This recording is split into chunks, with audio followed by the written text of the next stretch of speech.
What is happening in silver? We had quite a few down days, more than 2 weeks straight of silver falling. It broke below that critical level of around 2150. Now we're seeing today silver and gold rally back a bit. What is happening in precious metals and specifically silver? Well, as you just said, just to repeat back, they have sold off. I think silver was off like 16 days in a row. I don't know if that's a record or not. Sounds like it could be. And it's everything bubble has popped, except gold and silver really haven't been in the bubble at all. They're both very undervalued. But in any of these big sell-offs with the stock market, the metals get hammered right along with it. And the reason being is that there's a lot of leverage throughout the system, and people that hold gold positions at the professional level, like the money managers, pension funds, that type of thing, will sell off their paper gold, their ETFs, maybe their mining shares, or anything to make meet their margin calls or that kind of thing. But a lot of selling, and because both of the metals trade on a exchange that's leveraged highly in the futures markets, it's actually a different animal than the stock market. And the leverage is extreme. And because of that, there's a lot of stops. In other words, a position that's open for, let's say, $22 silver or something, and the price goes up and up. And as that happens, the holder of the contracts will set a stop limit, meaning if you hit this price, sell me out. I want to lock in my profit, or I'm willing to take this big of a loss and no more. So especially in the futures market, selling begets selling. So it tends to be extremes. In other words, the sell-off, because of the leverage, is greater than it might have been if it was a cash-only market.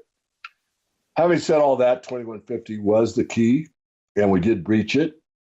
And right now, as we're doing the interview, silver's up over 2%, up almost 50 cents, which on a percentage basis is about 3 or 4 times what gold is up today. The only other metal that's beating silver on a percentage basis today is palladium.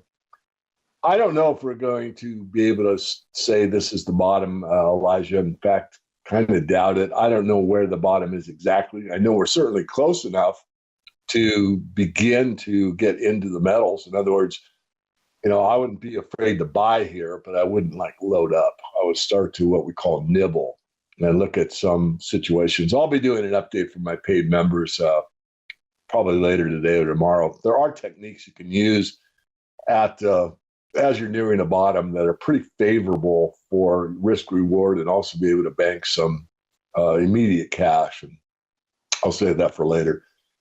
I think it's similar to 2008. I just finished with the MIF, the Metals Investors Forum.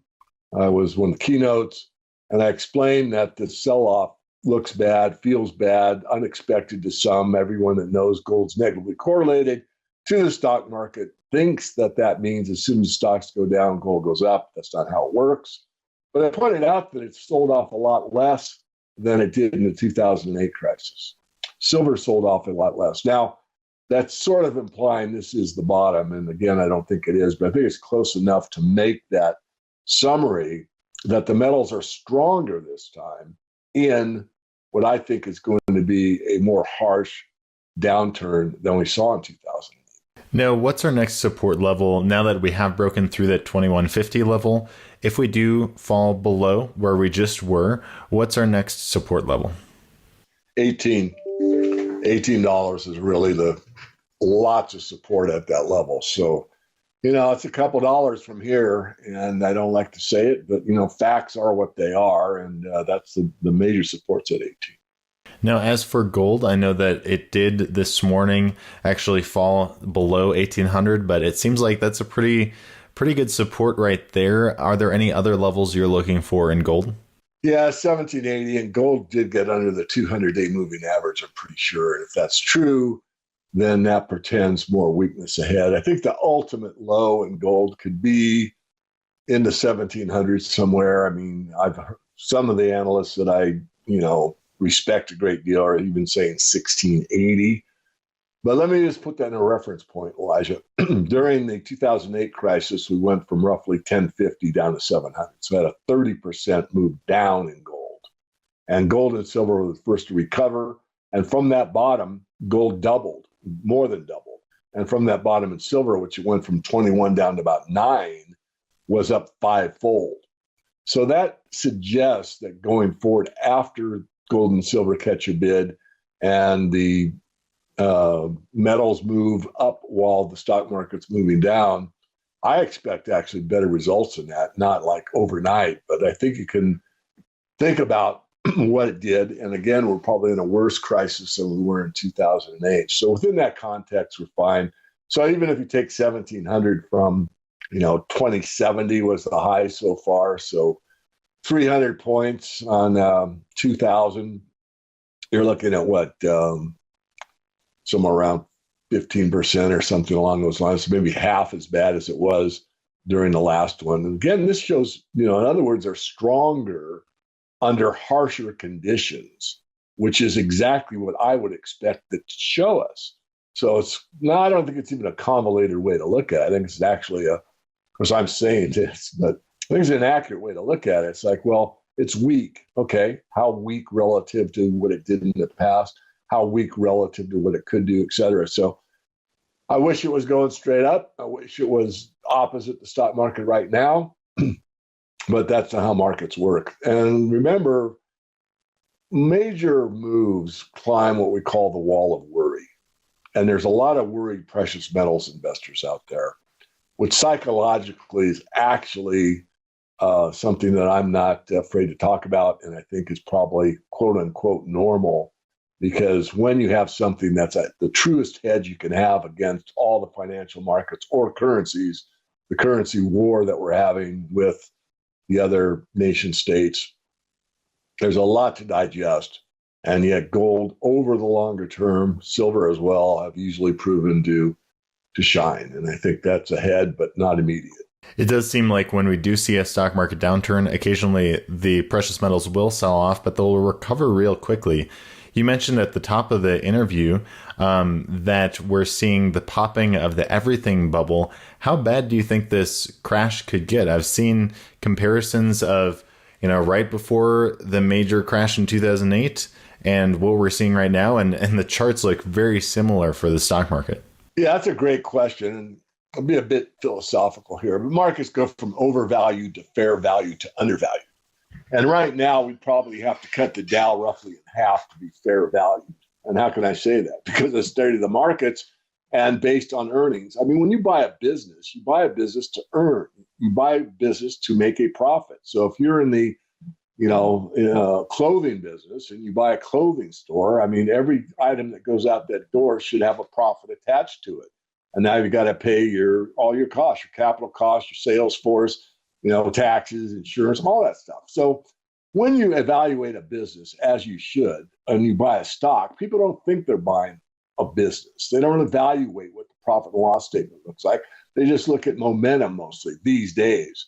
So to get to, get to a profitable return on capital, the Dow would have to be cut in half. That's fair value. And this is a broad range. Well, David, you're wrong. The stock is already there. And I get all that. I'm talking about on aggregate. I'm taking everything together as a lump sum. So now you're going to look at undervalued. So where would that be? Well, be anything other than half. So let's just use a number, Elijah, say 2/3. So if the Dow fell 66%, use the Fibonacci retracement, and it gets there, now we're undervalued. Would that be a buying point? Probably, at least a point to start getting back into longer term investing. So we have a ways to go. Now, will this happen or not? So far we're sliding off in the stock markets. The only issue I have is what I've said before, I've said it on your interview, is that if we see the Fed flip-flop and get scared, which is very likely, and start to pump even more funny money into the system, the stock market will probably be one of the first to react, which means it'll go up and up and up. And that's something that a lot of investors and people with IRAs and pension funds and all that will be very, very happy about. The problem with that is you're back into a situation like we're similar to the Weimar Republic, where the stock market keeps going higher and higher, and people feel better and it looks good. But the reality is they're still losing money because the currency is devaluating faster than their gains in the stock market. And that's something I'm quite aware of. And it does bother me that it could be actually going that direction. It remains to be determined. The most ethical and moral way to do it is let the free market determine what the true value is on all this stuff. But that's not going to happen. We have a managed economy, and they're going to manage it until they can't manage it anymore. And when that takes place, we could see a lot of bifurcations with some stocks that maybe are undervalued just shoot up, and a lot of them fall down. And sooner or later, the market's going to have the final say.